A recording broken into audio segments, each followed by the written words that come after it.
Hi, my friends. I'm John, your Carnivore Teacher Alpha, and today I want to talk about a concept that is incredibly powerful but rarely discussed in the world of health research. It's called the N=1 experiment. In research language, N simply means the number of subjects in a study. If a study has 1,000 participants, then N equals 1,000. If it has 100 participants, then N equals 100. But when we talk about N=1, we're talking about something different. We're talking about you. One individual, one body, one metabolism, one personal experiment. And in many ways, the most meaningful study you can run in your life is the study you run on yourself. Why people are different.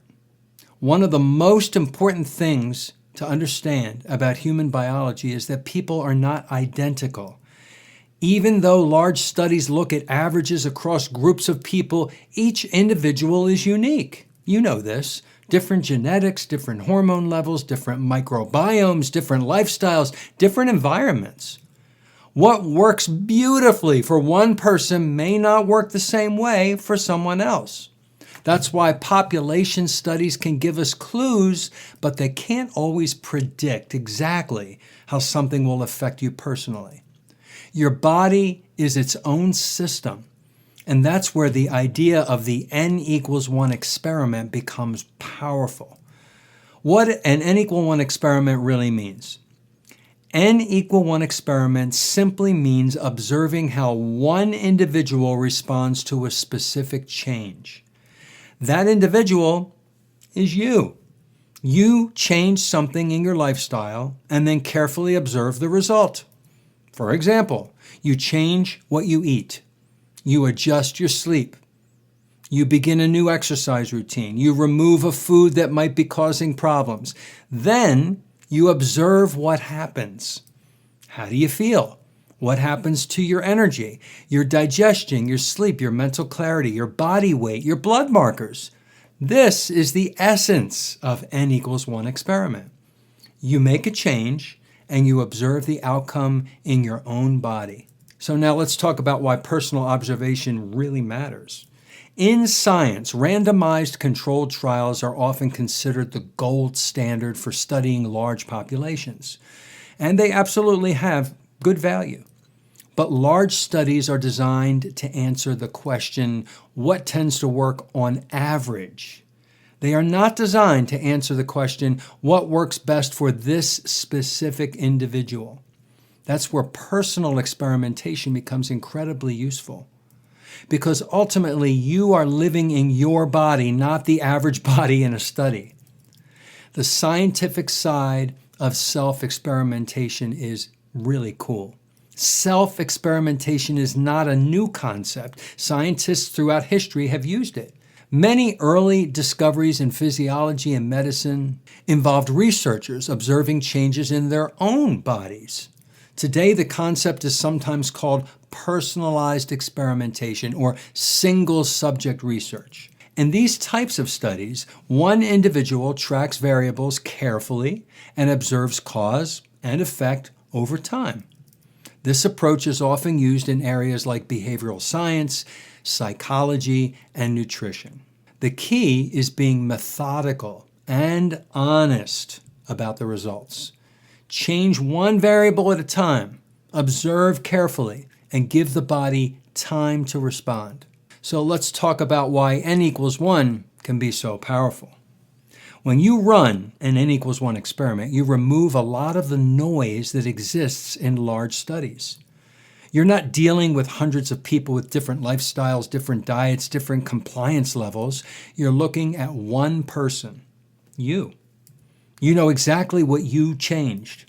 You know exactly how your body responded. And those observations can be extremely valuable. The key rule is to be observant. For an N=1 experiment to work well, you need to pay attention. Track things, notice patterns, be honest with yourself about what improves and what doesn't. Your body sends signals constantly. Energy levels, sleep quality, mood, digestion, inflammation, physical performance, these signals are feedback. And when you learn to observe them, you gain insight into how your body responds to different choices. Here's the big picture. The N=1 experiment doesn't replace scientific research, but it adds something extremely important: personal evidence. It helps you discover what works for your own personal physiology. Because ultimately, the most meaningful health experiment you will ever run is the one happening inside your own body. Now, I often talk about N=1 when it comes to the elimination diet. If somebody has a symptom, an issue, I suggest that they try a lion diet, where they remove all food except ruminant meat, salt, and water. Fatty ruminant meat, salt, and water. That eliminates all the plants and all the ultra-processed food and all the seed oils and all the toxins and everything. Literally everything except ruminant meat, salt, and water. And then usually you do that for 60 to 90 days, and then you observe, as I mentioned earlier, in your body, and you'll notice that improvements occur, and then you take something and put it back in, one thing at a time a week. Put some egg white in, put some dairy in, just one thing a week, and observe your body. N=1, observation on yourself. And you can pinpoint exactly what food is causing your problem. And then you learn that that's the food you don't include in the future. It's powerful. And a lot of people are learning how to do an N=1 experiment on their own body. I'm doing an N=1 all the time. I try things. I take things out. I put things in. I observe my body. I discover things about myself. And the thing is, I can't say, oh, it works for me, so it has to work for you. That's not always true. What works for one person doesn't always necessarily work for another person. So you have to be true to yourself and be honest and try things and observe. Hope you found this helpful. If you did, leave me a comment, leave me a question, write me a suggestion, click the thumbs up, click the bell icon and subscribe. And thank you for coming to this video. I hope you took away something important. Have a good day.